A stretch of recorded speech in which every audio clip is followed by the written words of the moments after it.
जय श्री कृष्णा दोस्तों एक बार फिर से आपका स्वागत है ज्ञान सारांश यूट्यूब चैनल में। दोस्तों आज इस वीडियो में जानेंगे कि हिंदू स्त्रियों के लिए सबसे ज़्यादा कीमती चीज़ क्या होती है। यह विषय बहुत ही महत्वपूर्ण एवं ज्ञानवर्धक है, अतः इस वीडियो को आप सभी लोग अंत तक अवश्य देखिए।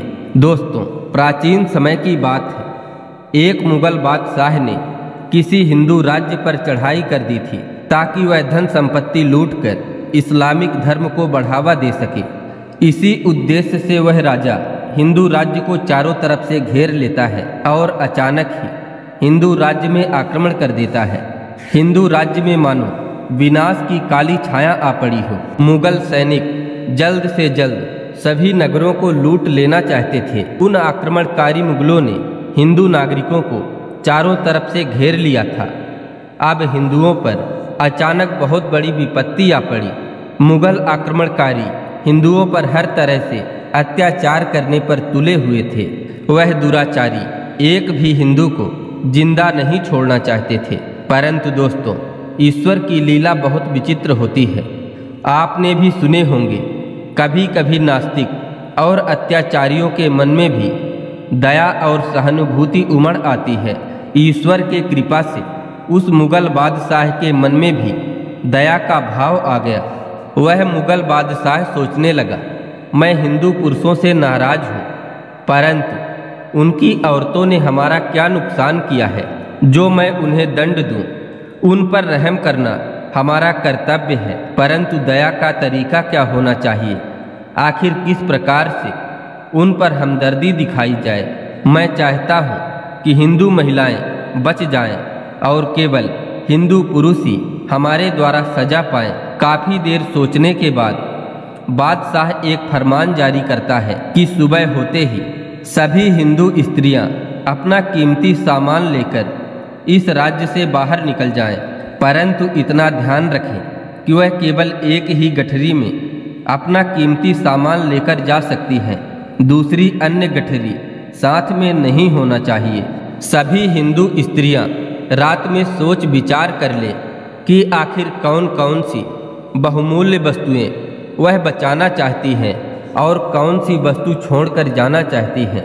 इसके बाद सुबह होते ही वह अपनी बहुमूल्य वस्तुओं को एक गठरी में बांध कर ले जा सकती हैं, परंतु इस बात का भी ध्यान रहे कि एक भी पुरुष घर से बाहर नहीं निकलना चाहिए, केवल स्त्रियों को ही जाने दिया जाएगा। बादशाह का ऐसा फरमान सुनकर पूरे राज्य में हलचल मच गई। कुछ महिलाएं उस मुगल बादशाह के दयालुता की प्रशंसा करने लगीं, तो कुछ अपने कीमती व बहुमूल्य वस्तुओं को एकत्रित कर गठरी में बांधने लगी। कुछ स्त्रियां अपने पुरुषों को लेकर चिंतित थीं। सभी स्त्रियों के मन में अब यही चल रहा था कि आखिर कौन सी वस्तु लेकर जाएं और कौन सी वस्तु छोड़कर चले जाएं। सबसे बहुमूल्य वस्तु कौन सी है, आखिर इन आक्रमणकारियों से किसकी रक्षा करना ठीक रहेगा। सभी की सभी हिंदू स्त्रियां रात भर यही सोचती रहीं और सुबह होते ही अपने सिर पर एक गठरी रखकर राज्य से बाहर जाने लगी। किसी की गठरी छोटी थी तो किसी की गठरी बहुत बड़ी एवं वजनी थी। किसी की तो गठरी इतनी वजनी थी कि उसे ठीक से उठा भी नहीं पा रही थी। फिर भी कैसे भी करके अपने सिर पर वह वजनी गठरी लेकर जा रही थी। कुछ महिलाओं की गठरी इतनी भारी थी कि चलने पर उनके पैर कांप रहे थे। यह देखकर बादशाह के मन में एक शंका होती है कि इन स्त्रियों की गठरियाँ इतनी भारी क्यों हैं। हमें भी देखना चाहिए कि आखिर इन गठरियों में इतनी बहुमूल्य वस्तु क्या है जो यह ठीक से लेकर चल भी नहीं पा रही हैं। अवश्य ही इन गठरियों में कीमती वस्तु है, सोना चांदी हीरे जवाहरात या कोई और भी अन्य कीमती वस्तुएं हो सकती हैं। यह सोचते हुए मुगल राजा ने सभी गठरियों को खोलकर देखने का आदेश दिया। अब सभी हिंदू महिलाएं डरते हुए अपने सिर से गठरियों को नीचे उतार कर रख देती हैं।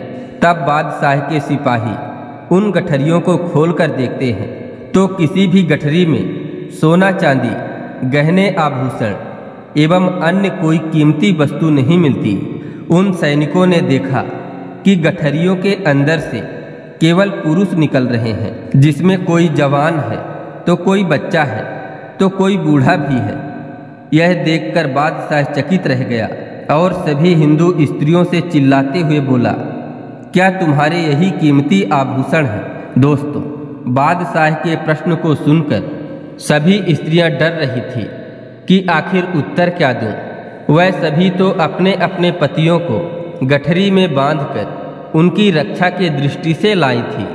जब स्त्रियों ने कोई उत्तर नहीं दिया तो बादशाह ने और अधिक सख्त आवाज में पूछा कि इन पुरुषों को गठरी में छुपाकर तुम लोग क्यों भाग रही थी? यह बात सुनकर एक बूढ़ी औरत कुछ हिम्मत करके बादशाह से कहती है कि हे राजन, हम हिंदू नारियों के लिए पुत्र और पति से बड़ा कोई कीमती वस्तु नहीं है। हम हिंदू स्त्रियां पति के बिना किसी भी सुख की कल्पना नहीं करती, यहाँ तक कि बिना पति के स्वर्ग तक की कामना नहीं करती। हिंदू स्त्रियों के लिए पति के बिना किसी भी कीमती वस्तु का कोई मूल्य नहीं है। हम हिंदू स्त्रियों के लिए पति में ही चारों धाम समाये हुए हैं। पति ही हमारा सर्वधर्म है। पति के साथ ही सब कर्म और धर्म में पुण्य समाहित है। दोस्तों, अब उस वृद्ध महिला की ऐसी बातें सुनकर वह बादशाह सोच में पड़ गया। वह जितना भी अधिक सोचता उतना ही ज़्यादा सोच में डूबता जाता। दोस्तों, वास्तव में यह कितनी ऊंची बात है। कहाँ मुगल बादशाह स्त्रियों का मजाक उड़ाने चला था, परंतु एक बूढ़ी महिला की बातों ने उसे हैरत में डाल दिया। बूढ़ी महिला कहने लगी कि हे राजन, हम हिंदू ये मानते हैं कि जिस कुल में पति से पत्नी और पत्नी से पति संतुष्ट रहते हैं, एक दूसरे के लिए बड़े से बड़ा त्याग बलिदान देने के लिए तैयार रहते हैं, उस कुल में सभी तरह के ऐश्वर्य और सौभाग्य निवास करते हैं। परंतु जहाँ पति और पत्नी के बीच कलह होती है, आपसी मतभेद होता है, वहाँ कलह और दरिद्रता बनी रहती है। ऐसा कहा जाता है स्त्री की प्रसन्नता से पूरा कुल प्रसन्न रहता है, परंतु जिस घर की महिलाएं दुखी रहती हैं वहाँ सब कुछ दुखदायक हो जाता है। बूढ़ी महिला कहने लगी, हमारे लिए पति में ही सब तीर्थ समाहित हैं और पति ही हमारे लिए सबसे कीमती चीज है। इसीलिए तो हम सभी ने सर्वप्रथम पति रूपी संपदा की रक्षा की है, क्योंकि बिना पति के हिंदू महिलाएं अपने आप को निर्जीव मानती हैं। बूढ़ी महिला की बातों को सुनकर वह बादशाह कहने लगा, धन्य है यह राज्य और धर्म, जहाँ की महिलाएं इतनी कर्तव्यनिष्ठ, निस्वार्थ और पति के लिए सब कुछ बलिदान करने वाली हों। ऐसे राज्य में तो अधिकार जमाया ही नहीं जा सकता, क्योंकि एक ना एक दिन ऐसी नारी जमे जमाए राज्य को उलट कर रख देंगी।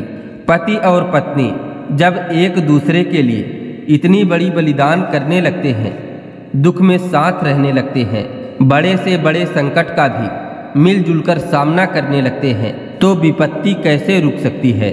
दुनिया के किसी भी देश या राज्य में इतना पति पत्नी में निस्वार्थ प्रेम, त्याग और बलिदान नहीं देखा जाता, जितना कि हिंदुओं में आज देखने को मिला है।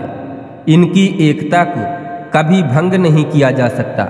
यही वजह है कि इन्हें पूरी तरह काबू में नहीं किया जा सकता। यही सोचते हुए वह मुगल बादशाह अपनी सेना को लेकर वापस लौट गया।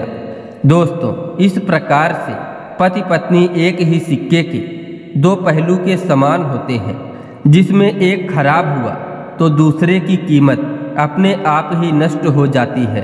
पति पत्नी के बीच यदि आपसी तालमेल और प्रेम हो, सभी मुसीबतों में एक साथ खड़े रहना अंधकार में एक ज्योति के स्वरूप है, जिसे देर तो लग सकती है, परंतु अपने हिम्मत, त्याग और बलिदान के दम पर एक नया सवेरा का आगमन करती है। दोस्तों, वास्तव में स्त्री धन्य है।